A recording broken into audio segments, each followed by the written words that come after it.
मेरे प्यारे बच्चों, स्वागत है आपका आपके चैनल विक्टोरियस एकेडमी में। और आज हम लोग कार्बन एंड इट्स कंपाउंड जो कि क्लास 10th का चैप्टर है उसी को आगे कंटिन्यू करने वाले हैं। हम लोगों ने IUPAC, होमोलॉगस सीरीज, कार्बन के कैरेक्टरिस्टिक प्रॉपर्टी, बहुत सारी चीजें पढ़ ली। अब हमको शुरुआत करनी है अबाउट केमिकल रिएक्शन। लेकिन उन केमिकल रिएक्शंस को पढ़ने के पहले एक छोटा सा टॉपिक है कोल एंड पेट्रोलियम। सबको आता है क्या होता है कोल पेट्रोलियम, लेकिन सिलेबस में है तो मैं तो जरूर पढ़ाने वाली हूँ। तो what is coal and petroleum, आपको ये इस बारे में अभी 5 मिनट के अंदर समझ में आ जाएगा। देखिए भाई, जो भी अगर हमारे अर्थ में उथल पुथल होती है, जैसे कि अगर भूकंप आ गया, कोई भी नेचुरल कैलामिटीज हो गई, तो उसके कारण से ये जो ह्यूमन कह दिया, सॉरी, एनिमल्स, हम लोग एनिमल्स की कैटेगरी में भी आते हैं। एनिमल्स और जो प्लांट्स होते हैं बेटा, ये जब अर्थ के नीचे चले जाते हैं, मतलब मिट्टी के नीचे चले जाते हैं, अर्थ के थोड़े से अंदर चले जाते हैं अंदर की तरफ, तो उस समय में क्या होता है, उस समय में अंदर के हाई टेम्परेचर और हाई प्रेशर के कारण वो कन्वर्ट हो जाते हैं किसमें, कोल एंड पेट्रोलियम में। यही एक बात है जो आपको समझनी चाहिए, क्या कि जो आपके ट्रीज हैं, आपके प्लांट्स हैं, आपके एनिमल्स हैं, ये जब जमीन के नीचे गड़ जाएंगे, बारीक हो जाएंगे किसी भी रीजन से, तो उस रीजन के कारण अंदर बहुत ज्यादा टेम्परेचर और प्रेशर होता है, जिसके कारण से they are converted into coal and petroleum. So the first point is coal are found by the decomposition of large land plants and trees which are buried under the earth million of years ago। लेकिन हाँ, ये नहीं कि आज आपने plant को गाड़ा और कल वो तेल बदल गया, उसको बनने में मिलियन ऑफ ईयर्स लगते हैं। Due to high temperature and high pressure inside the earth, in the absence of air, wood was converted into coal। इसीलिए तो जमीन के नीचे कोयले की खदानें होती हैं, बोलो भैया, और उसी कोयले की खदान में हीरा भी निकलता है, ये तो पता ही होगा, ठीक है। उसमें भी केमिकल रिएक्शंस के कारण कोल की माइंस में हीरा भी बन जाता है। Petroleum is dark coloured viscous and foul ordered crude oil. Crude का मतलब होता है कच्चा, मतलब कि जो तेल निकलता है वो पेट्रोलियम प्रोडक्ट होता है, उसको रॉक ऑयल भी कहते हैं। पेट्रोलियम एक ऐसा प्रोडक्ट है जो डार्क कलर्ड है, विस्कस है, थोड़ा सा मतलब भारी होता है। भारी का मतलब है यस, उसमें उसका मॉलिक्यूलर वेट ज्यादा होता है, स्मेल थोड़ी सी अजीब होती है, और क्रूड ऑयल कच्चा तेल प्राप्त होता है। Another name of petroleum is called rock oil, ठीक है। फिर क्रूड पेट्रोलियम ऑयल क्या होता है, crude petroleum oil complex mixture है सॉलिड का, लिक्विड का, गैसेस का। होते क्या है वो, pure hydrocarbon which is mixed with water, soil and earth particles। जो कच्चा तेल आपको मिलता है जमीन के नीचे, कहते नहीं तेल के कुएं ईरान इराक में है, सऊदी अरब में है, इसीलिए तो वहां के लोग बड़े मालदार हैं, है ना। तो ये जो इन सब इलाकों में जो तेल के कुएं पाए जाते हैं, ये जमीन के नीचे से ये लोग तेल निकाल के उसको यूज करते हैं। तो यार वो जमीन के नीचे जो तेल के कुएं, क्या डायरेक्टली वहां से खींच के तेल निकाला और गाड़ियों में डाल दिया? नहीं बेटा, वो क्रूड ऑयल होता है जो जमीन से निकलता है। उसमें पानी भी मिला होता है, उसमें अर्थ के पार्टिकल्स भी मिले होते हैं, उसमें सॉइल भी मिला होता है। फिर उसमें हम लोग डिफरेंट प्रोसीजर करते हैं, डिस्टिलेशन वगैरह करते हैं, बहुत सारी प्रोसेसिंग करते हैं, फिल्ट्रेशन करवाते हैं, ये सब आपके बहुत सारे काम होंगे। तब जाकर पेट्रोल, डीजल, मिट्टी का तेल, केरोसिन ऑयल, ये सारी चीजें सेपरेट आउट करके आप बनाते हो। यानी कि पेट्रोलियम प्रोडक्ट ही तो है ये पेट्रोल, डीजल और केरोसिन ऑयल, ठीक है। तो पहले जमीन के नीचे से आपने उस तेल को निकाला, फिर बाहर लाकर उसकी प्रोसेसिंग करवाई। जमीन से निकाले जाने वाला तेल ही पेट्रोलियम या फिर क्रूड ऑयल कहलाता है। इसमें बहुत सारी चीजों का मिक्सचर होता है, इसमें आपका सॉइल होता है, वाटर होता है, पार्टिकल्स होते हैं। इन सब चीजों को आप डिफरेंट तरीकों से सेपरेट आउट करोगे और पेट्रोल, डीजल या फिर केरोसिन ऑयल बनाओगे, क्लियर। और जब ये फ्यूल बर्न होता है तब फिर एक एनर्जी रिलीज होती है मेनली हीट के फॉर्म में। तो बेटा मेन तो वो जो पेट्रोलियम प्रोडक्ट है उसमें कार्बन ही है, उसको ऑक्सीजन की प्रेजेंस में अगर आप जलाओगे तो CO2 तो निकलेगी निकलेगी, लेकिन मेन आपका आइटम हीट एनर्जी डेवलप होगी। इसीलिए कोल एंड पेट्रोलियम को हम लोग फॉसिल फ्यूल भी कहते हैं। फॉसिल फ्यूल क्यों? क्योंकि जमीन के नीचे जो कुछ भी आपको प्राप्त होता है it is called as fossil fuel. जो कुछ का मतलब प्लांट एंड एनिमल्स के जो अवशेष प्राप्त होते हैं, जो बचे खुचे पार्टिकल्स प्राप्त होते हैं, उनको आप फॉसिल्स कहते हो, और उससे बनाए जाने वाला फ्यूल फॉसिल फ्यूल। तो जमीन के नीचे जो भी प्लांट एनिमल्स ये सब जाते हैं, कई मिलियन साल तक रहते हैं, क्रूड ऑयल का फॉर्मेशन करते हैं। इसको निकालने के बाद इसमें प्रोसेसिंग की जाती है, जिससे आपके पेट्रोल डीजल वगैरह बन जाते हैं। छोटी सी बात थी, समझ में आया? अब हम लोग पढ़ेंगे about chemical reactions related with hydrocarbon. बड़ा ही मजेदार टॉपिक होने वाला है यार, बहुत इजी टॉपिक है, मेरे साथ लगे रह के पढ़ना। चलिए इसका स्क्रीनशॉट लीजिए। इसके बाद हम लोग पढ़ेंगे about chemical reactions related to hydrocarbon. तो अब हमको पढ़ना है अबाउट एडिशन रिएक्शन। सबसे पहले हाइड्रोकार्बन की बड़ी ही खूबसूरत सी रिएक्शन, बड़ी प्यारी सी रिएक्शन जो 100% है, आप इसी बार आई थी आपके यहाँ बोर्ड में, 10th के बोर्ड में। तो भाई इजी रिएक्शन है, पढ़ते हैं। एडिशन का मतलब आपको क्या पता है? कोई चीज ऐड हो जाना। तो इन दिस पहली बात तो एडिशन होता किसमें है? सोचो जरा बेटा, कार्बन की एक प्रॉपर्टी है, कार्बन सिंगल बॉन्ड बनाकर खुश रहता है। अगर इसमें डबल बॉन्ड लग गया, मान लीजिए डबल बॉन्ड लग गया, इस कार्बन की वैलेंसी कितनी है? 1 2 3 4। इस कार्बन की कितनी है? 1 2 3 4। तो मैम ये भी तो खुश है, लेकिन आप इस तरीके के हाइड्रोकार्बन्स में चीजों को जोड़ सकते हो। अगर वो सैचुरेटेड है ना, तो इसमें क्यों जोड़ोगे? इसमें तो चीजें बदल सकती हैं लेकिन जुड़ नहीं सकती। अभी समझ में नहीं आया ना? आप इन चीजों पे यहाँ की चीज को, मान लो यहाँ पर Cl लगा है, इसको हटाकर आप यहाँ OH लगा सकते हो, लेकिन क्या आप यहाँ पर Cl के साथ क्या OH और लगा सकते हो क्या? कुछ और नहीं ना बेटा। तो इसको बदलना इज कॉल्ड सब्स्टिट्यूशन।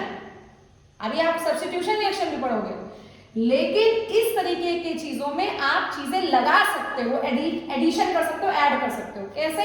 ये बॉन्ड तोड़ दो, ये बॉन्ड तोड़ दिया, अब इसके पास कितनी वैलेंसी? 1 2 3, एक वैकेंट है, 4 होना चाहिए ना कार्बन के पास। इस कार्बन की गिनो 1 2 3, एक वैकेंट है, बस कोई चीज लाके यहाँ लगा दो, कोई भी चीज यहाँ लाके लगा दो, आपका एडिशन हो गया कि नहीं हो गया? तो एडिशन का मतलब होता है चीजों को जोड़ना, ना कि हटा, मतलब समझ में आया होगा। सब्स्टिट्यूशन नहीं, एडिशन। एडिशन का मतलब कोई चीज जोड़ देना। अब इसमें सबसे पहला पॉइंट समझ लो कि ये किसमें किसमें होता है। ये आपका एल्कीन्स और एल्काइंस के अंदर होने वाली प्रॉपर्टी है, सबसे पहली बात। यानी कि हमेशा एडिशन अनसैचुरेटेड हाइड्रोकार्बन्स में होता है, दिमाग में बैठा लो। Addition reaction always takes place in unsaturated hydrocarbon. इसमें बेटा कुछ कैटलिस्ट की जरूरत होती है, निकेल, पैलेडियम, प्लैटिनम। यहाँ पे मैंने निकेल लिख दिया है, निकेल लिख दिया है, लेकिन आप पैलेडियम और प्लैटिनम भी लिख लो, पैलेडियम प्लैटिनम। ठीक, किसका किसका एडिशन कर सकते हो? H2 का, Cl2 का, Br2 का, बस बात खत्म। और अगर सिर्फ Cl2 जोड़ा जा रहा है, क्लोरीनेशन, ब्रोमीन जोड़ा जा रहा है, ब्रोमीनेशन, हाइड्रोजन जोड़ा जा रहा है, हाइड्रोजिनेशन, जोड़ो यार, सही है ना? तो बेटू जी अब हम लोग हाइड्रोजन को जोड़ रहे हैं। कैसे जोड़ेंगे? देखिए जरा, सीखिए। ये आपका एक एल्कीन मैंने लेके रखा, इसमें आपने हाइड्रोजन को जोड़ा। एक कोई निकेल ले लो, तीनों में से कोई एक ले सकते हो। इसको हीट कराया, या बगल में ही लिख दो, इसको हीट कराया।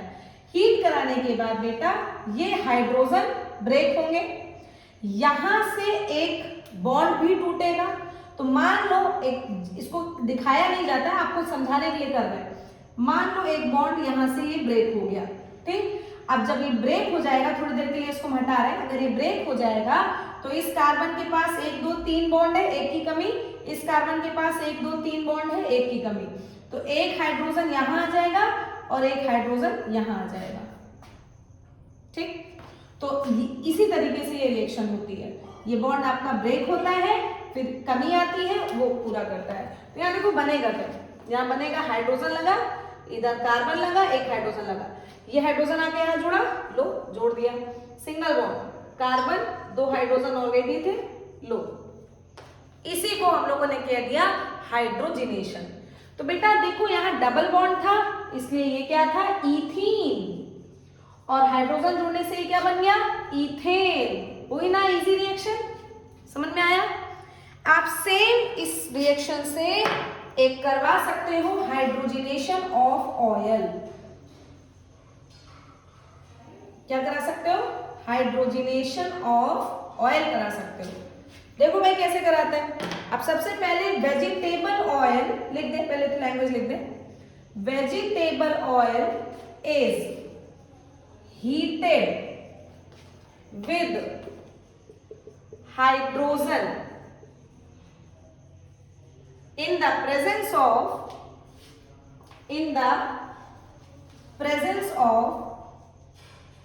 निकिल कैटलिस्ट या निकिल, पैलेडियम, प्लैटिनम, कुछ भी लिखो, निकिल कैटलिस्ट, देन क्या बनेगा, वेजिटेबल घी बनेगा, then vegetable ghee is produced, vegetable ghee is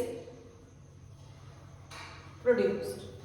ठीक, रिएक्शन को देख लो, इसी को हाइड्रोजनेशन ऑफ ऑयल कहते हैं। बेटा जो आपका ऑयल है वो कुछ ये बनाया जाता है, सिंपल हाइड्रोजन लिखने की बजाय यहाँ आर लगा देते हो, R is the alkyl group, बता चुके हैं, आर के लिए परेशान अब मत होना तो कमेंट सेक्शन में कमेंट कर देना, भैया आर को लेके ही पूरा एक वीडियो ही बना देंगे, ठीक है। बहरहाल हाइड्रोजन की जगह यहाँ आर लगाना, आर बराबर होता है एल्काइल ग्रुप, ये हम यहाँ पे मेंशन कर दे रहे हैं। सीधे सीधे आपको हाइड्रोजन जोड़ना है, कुछ भी लगा दो, हमने इस बार पैलेडियम लगा दिया, निकेल लगा दो, प्लैटिनम लगा दो, कुछ भी लगा दो, इसको हीट कर दिया, फिर से अगर ये बॉन्ड टूटा, एक हाइड्रोजन यहाँ, एक हाइड्रोजन यहाँ, तो हम इसमें गुदगुचा नहीं रहे, पर गुदगुचा दिया यहाँ नहीं, ठीक। सीधे सीधे ये बॉन्ड टूटेगा, फिर एक हाइड्रोजन यहाँ, एक हाइड्रोजन यहाँ, तो बेटा पहले तो बॉन्ड तोड़ लो, ये किया कार्बन, अब एक ही बॉन्ड बनाओ, है ना, इधर आर, इधर आर। अब इस कार्बन पे 1 2 3, इस कार्बन पे 1 2 3, कमी है, यहाँ हाइड्रोजन लगा दो, यहाँ हाइड्रोजन लगा दो। कितनी इजी रिएक्शन होती है एडिशन। तो एडिशन में ये क्या हुआ, ये हुआ वेजिटेबल ऑयल, वेजिटेबल ऑयल, और ये क्या हुआ, वेजिटेबल घी, ये हुआ वेजिटेबल घी। हो गई ना इजी सी रिएक्शन। तो इस तरीके से एडिशन या फिर हाइड्रोजिनेशन करके आप ऑयल को घी में कन्वर्ट कर सकते हो। अब एक रिएक्शन आपको ब्रोमीन वगैरह की ऐड करके कर दे, क्योंकि आपके यहाँ अनसैचुरेटेड का टेस्ट पूछा जाता है, जो भी ये पूछा जाता है अभी समझ में आ जाएगा क्या पूछा जाता है। आप इसका स्क्रीनशॉट लो बच्चों, है ना, इसके आगे अभी थोड़ा सा एडिशन के बारे में और बचा है, इसका स्क्रीनशॉट लीजिए, फिर आपको वो भी समझाते हैं। ओके, एक छोटा सा नोट देख लो भाई, क्योंकि वेजिटेबल ऑयल से वेजिटेबल घी बनाया है तो उसके बारे में तो जान लो। देखो बेटा, वेजिटेबल ऑयल आपने अभी क्या सीखा कि वो अनसैचुरेटेड होता है, और ऑयल तो रूम टेम्परेचर पर लिक्विड स्टेट में होता है। मस्टर्ड ऑयल ले लीजिए, ग्राउंडनट ऑयल ले लीजिए, ऑलिव ऑयल ले लीजिए, सनफ्लावर ऑयल ले लीजिए, ये सारे की सारी चीजें रूम टेम्परेचर पर लिक्विड स्टेट में होती हैं, इसलिए ये हमारे शरीर को बहुत ज्यादा नुकसान नहीं पहुंचाती।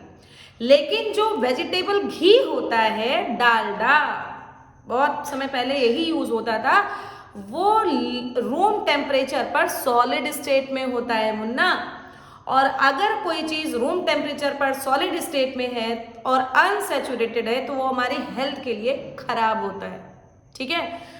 तो vegetable oil like as groundnut oil, mustard oil are unsaturated and they are liquid at room temperature, so they are good for our health। इसलिए अगर इसकी सब्जी बनाओगे तो ठीक रहेगा, सफोला वगैरह ले आओ। Vegetable ghee is saturated compound, ठीक। डालडा जो बता रहे हैं बेटा, डालडा बहुत नुकसानदायक चीज है। ज्यादातर जो, मैं किसी की बुराई नहीं कर रही, अगर किसी को टिक्की वगैरह बहुत पसंद है, लेकिन वहाँ यही यूज किया जाता है, ठीक है। अब आप अच्छी शॉप पे जाओ जहाँ घी में टिक्की बनती हो, है ना, घी भी नुकसानदायक है, अभी आगे देखना एक पॉइंट लिखा है।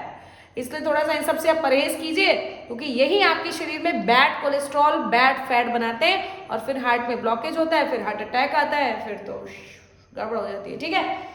तो vegetable ghee saturated compound and it is solid at room temperature, that's why they are bad for our health. इसी में एक पॉइंट समझ में आया कि यानी कि अनसैचुरेटेड हमारी हेल्थ के लिए खराब है। तो बेटा एनिमल फैट जो हम लोग खाते हैं, जो हम लोग गाय के दूध से निकाला हुआ घी दूध निकला, उसके बाद उसको से घी बनाया गया प्रोसेसिंग करके, बटर बढ़िया लगा लगा के मम्मी ने पराठे बना दिए घी में, अब उसमें एक राउंड बटर लगाएंगे तब खाएंगे, वाह वाह ये ज्यादा मजेदार है। देख लीजिए लिखा है पॉइंट, समझ लीजिए। जो एनिमल फैट होता है जो कि घी है या फिर आपका बटर है, ये भी तो अनसैचुरेटेड फैटी एसिड है, ये भी तो अनसैचुरेटेड है। तो यार अगर आप कोई अनसैचुरेटेड चीज खाओगे, अनसैचुरेटेड कंपाउंड खाओगे, तो जाहिर सी बात है वो तो बैड है, वो तो कोलेस्ट्रॉल बनाएगा आपके शरीर के अंदर। ज्यादा अमाउंट में नहीं लेना है, कम खा सकते हो, स्वाद के लिए खा सकते हो, लेकिन ज्यादा अमाउंट में आपको एनिमल फैट नहीं लेना है। Animal fat like butter and ghee also have saturated fatty acid, saturated ही है, ठीक है, सॉरी शायद अनसैचुरेटेड बोल दिया हो, तो saturated fatty acid, so they are harmful for our health if taken in large amount. यानी कि अनसैचुरेटेड फायदा करता है जो कि है वेजिटेबल ऑयल, लेकिन सैचुरेटेड हाइड्रोकार्बन नुकसान करता है जो कि है वेजिटेबल घी या फिर animal fat like as butter and ghee. Clear? थोड़ी बातें थी, नोट में डाल के नोट कर लो, अच्छा रहेगा, पता रहेगा। फिर आपको पढ़ना है addition of bromine with unsaturated hydrocarbon. अभी एडिशन ही चल रहा है, एडिशन पहले समझ लो। Addition of bromine with unsaturated, इसी को बेटा टेस्ट फॉर अनसैचुरेशन करके आता, write the reaction which gives test for unsaturation, ऐसे करके आपके बोर्ड में क्वेश्चन आ सकता है। तो देखो भाई बड़ी इजी रिएक्शन है, इसमें अगर आप टेस्ट करोगे तो सबसे पहले तो अनसैचुरेटेड हाइड्रोकार्बन बनाओगे, ठीक है। ये क्या है? ये है अनसैचुरेटेड हाइड्रोकार्बन, ये तो पता है ना अनसैचुरेटेड कौन होते हैं? अनसैचुरेटेड जिसमें या तो डबल बॉन्ड हो या तो ट्रिपल बॉन्ड हो। इसी को यहाँ पे नाम क्या दिया गया? इथीन नाम दिया गया, ठीक।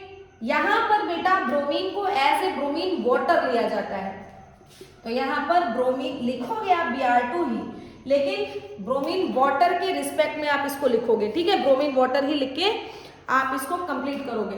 क्लियर है ना? तो ये क्या है, इसको आप इसके नीचे लिख दोगे ब्रोमीन वाटर।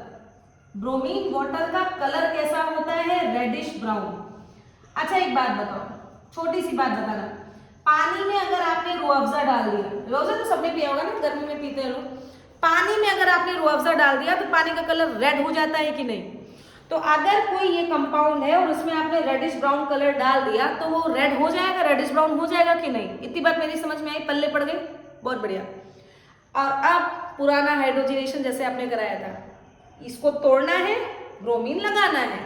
तो जरा देखिए, ये रहा C, ये रहा Br, यहाँ पर H तो लगाइए, सिंगल बॉन्ड CHH Br, है ना, ये तो बताया था।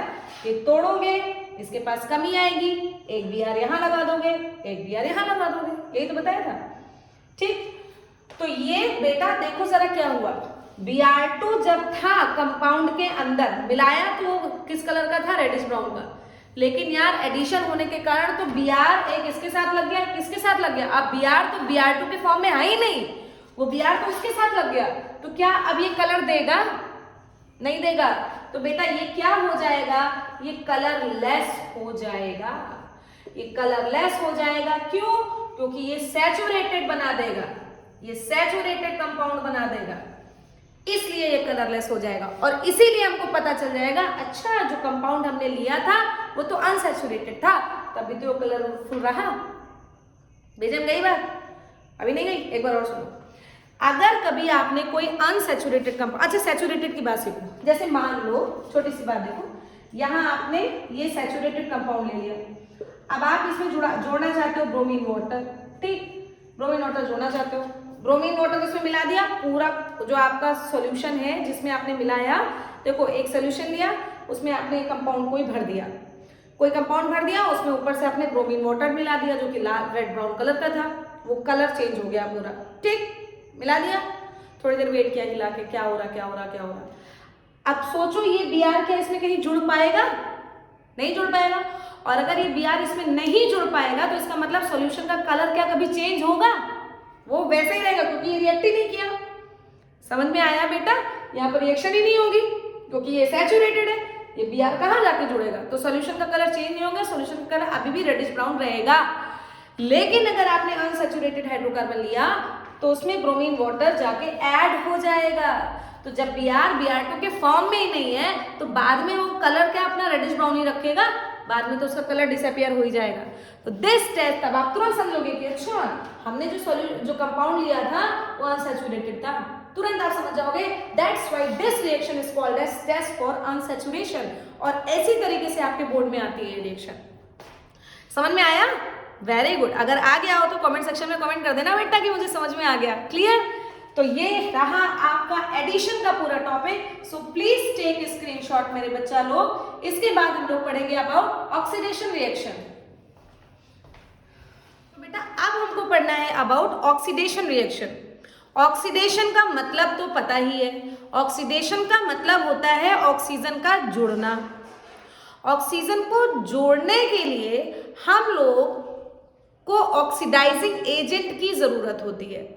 आपको अभी 2 ऑक्सीडाइजिंग एजेंट याद कर लो। 11th-12th में जब पढ़ना तो वहां पर भारी भारी ऑक्सीडाइजिंग एजेंट बता देंगे। बहुत सारे ऑक्सीडाइजिंग एजेंट होते हैं, कुछ वीक होते हैं, कुछ स्ट्रांग होते हैं। लेकिन आपके सिलेबस में जो 2 ऑक्सीडाइजिंग एजेंट आपको याद करना है बेटा वो स्ट्रांग हैं।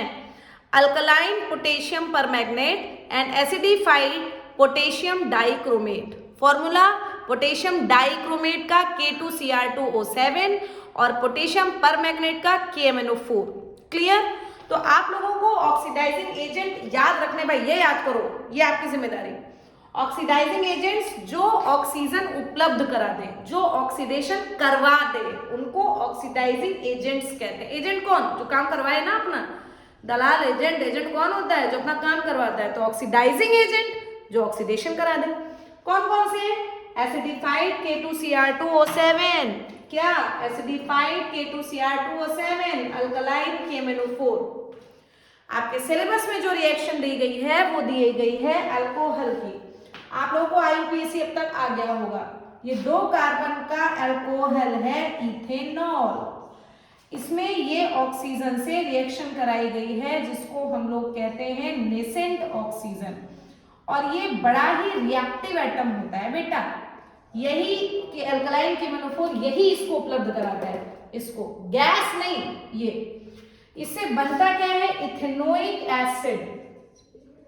इससे बनता क्या है? Ethanoic acid. वो साइड में वाटर निकल रहा है, वो तो साइड प्रोडक्ट है। मेन इथेनॉल से इथेनोइक एसिड बनता है।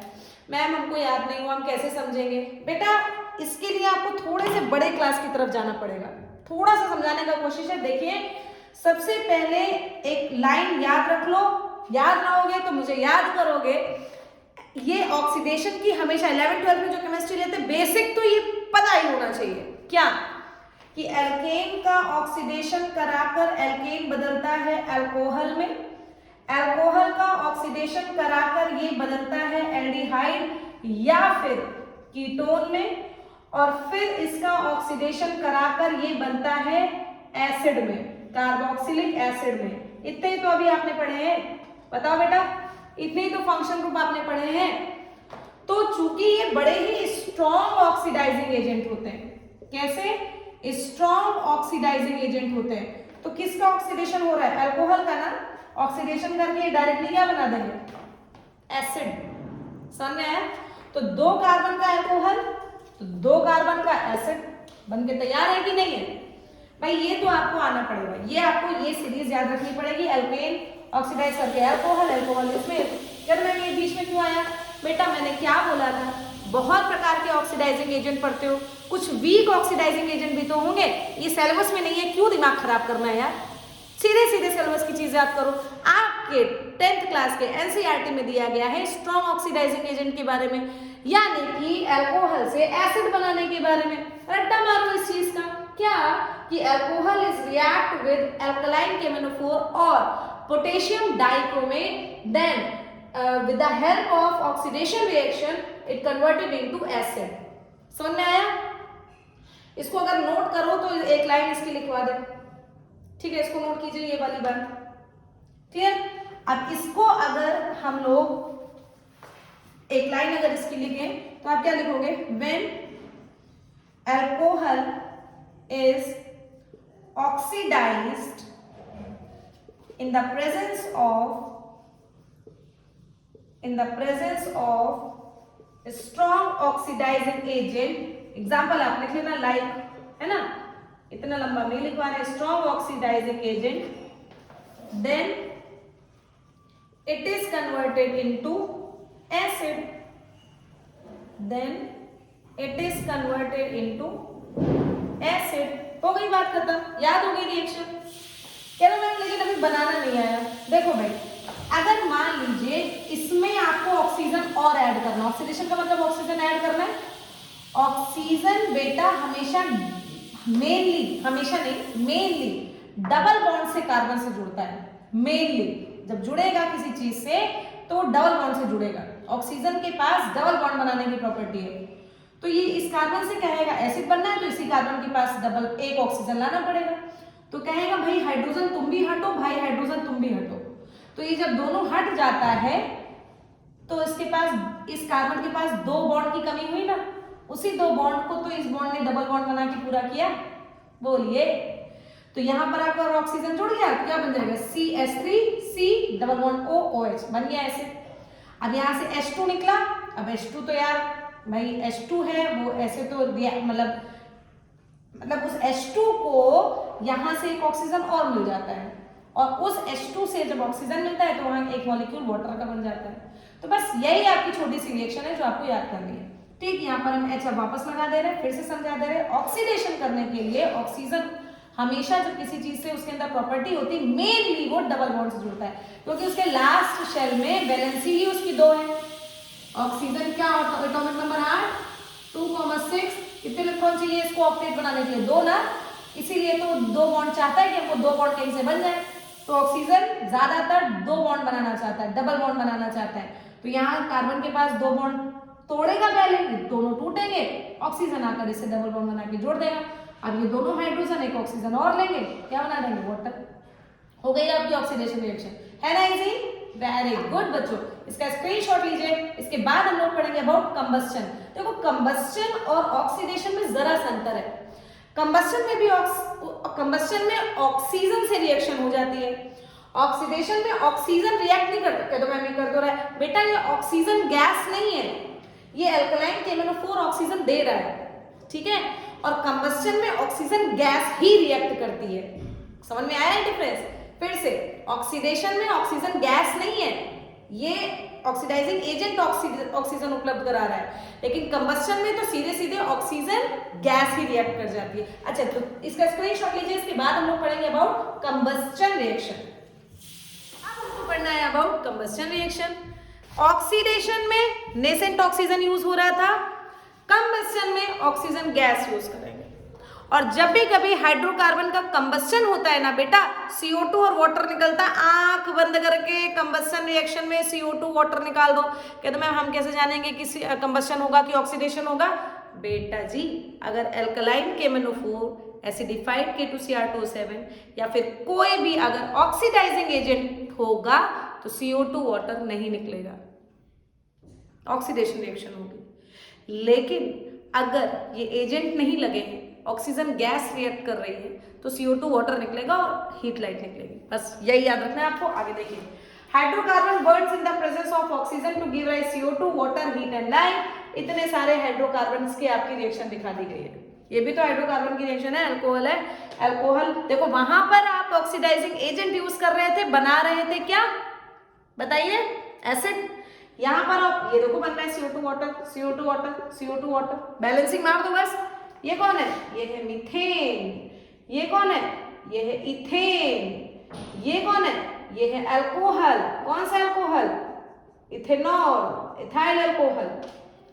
इनका अगर आपने ऑक्सीडेशन करा दिया, ऑक्सीजन से रिएक्शन करवा दी, CO2 water, CO2 water, CO2 water, heat heat heat, light light light. समझ में आया? सिंपल सी रिएक्शन है कंबस्टन, इसमें कुछ भी नहीं रखा है, इसमें परेशान मत होना। एक बात सुनो, सैचुरेटेड हाइड्रोकार्बन जब भी आप जलाते हो, जो कि आपकी LPG गैस होती है, सोचो जरा, आप जब बर्नर को ऑन करते हो, जब आपकी गैस जलती है तो आपको ब्लू कलर की लाइट दिखाई देती है कि नहीं? क्या उससे धुआं निकलता है? क्या उससे बर्तन काला होता है क्या? जी नहीं। तो बेटा सैचुरेटेड हाइड्रोकार्बन कभी भी काला धुआं नहीं देता, ठीक। तो सैचुरेटेड हाइड्रोकार्बन फिर कौन से कलर का आपको फ्लेम देती है? ब्लू कलर की। बोलो यार। तो जब भी कभी ब्लू कलर की फ्लेम जल रही हो तुरंत समझ लेना हमको तो आता है ये सैचुरेटेड हाइड्रोकार्बन है, ये तो मैम ने पढ़ाया था। ठीक। तो saturated hydrocarbon on combustion gives a clean blue flame. Yes, वो बिल्कुल ब्लू फ्लेम देता है। आप अपने गैस सिलेंडर को ध्यान में रख लो, ठीक है। लेकिन अगर लकड़ी जलाओ, जरा गैस छोड़ो, चूल्हे पे खाना पकाओ, लकड़ी जलाओ, पीले रंग की लाइट जलती है और बर्तन भी काला हो जाता है। तो जो काला धुआं निकलता है उसको सूटी फ्लेम कहते हैं। तो क्या है, जब भी कभी अनसैचुरेटेड हाइड्रोकार्बन का कंबस्शन होगा तो वो येलो कलर का फ्लेम देगा और साथ ही धुआं देगा, जिसको सूटी फ्लेम कहते हैं। काले धुएं को सूटी फ्लेम कहते हैं। क्लियर बेटा? इसके बाद लेकिन कभी कभी क्या होता है कि खाना, चावल वाल पक रहा हो, दाल वाल पक रही हो, उसकी वजह से आपके गैस बर्नर पे वो खाना गिर जाता है। तो भाई अब प्रॉपर तो गैस निकलेगी नहीं वहां से, भाई छेद बंद हो गए अगर बर्नर के बेटा, तो प्रॉपर तो गैस निकलेगी नहीं, तो इनकम्प्लीट कंबस्शन होगा। तो कभी कभी इनकम्प्लीट कंबस्शन से भी आप देखो, एक साइड से कभी कभी बर्तन काला हो जाता होगा यार, ये सब प्रैक्टिकल्स हैं। यानी कि उस समय उस सैचुरेटेड हाइड्रोकार्बन का इनकम्प्लीट कंबस्शन हो रहा है, और इनकम्प्लीट कंबस्शन की अवस्था में CO2 ना निकलकर कार्बन मोनोऑक्साइड निकलता है। भाई ये रिएक्शन आपके सिलेबस में नहीं है इसलिए मैं नहीं बता रही हूँ, बस बोल दे रही हूँ कि इनकम्प्लीट कंबस्शन में कार्बन मोनोऑक्साइड निकलता है, जिससे वहां पे बर्तन थोड़े काले हो जाते हैं। तो अभी के लिए तो इतना याद कर लो कि अगर सैचुरेटेड हाइड्रोकार्बन है लेकिन बेचारा पूरा जल नहीं पा रहा है, कोई ना कोई ब्लॉकेज हो गया है, तो वो भी धुआं देगा, थोड़ा सा बर्तन काले करेगा। तो sometimes incomplete combustion takes place in saturated hydrocarbon, then it also gives sooty flame.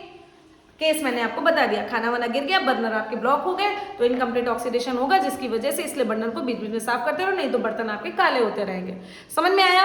तो बस कंबस्शन कितनी आसान सी रिएक्शन है। कंबस्शन में क्या है, हाइड्रोकार्बन है, बर्न्स हो रहे हैं ऑक्सीजन की प्रेजेंस में, और बढ़िया CO2 वाटर सेम आपके प्रोडक्ट बन रहे हैं। जो सैचुरेटेड हाइड्रोकार्बन है, आप अपने गैस का एग्जाम्पल ले लो, ब्लू कलर की लाइट के साथ जलता है, बर्तन को काला नहीं करता है। लेकिन अगर आप लकड़ी जला रहे हो, पीली लाइट देता है और बर्तन को काला करता है, यानी कि ब्लैक स्मोक देता है, जिसको सूटी फ्लेम कहते हैं।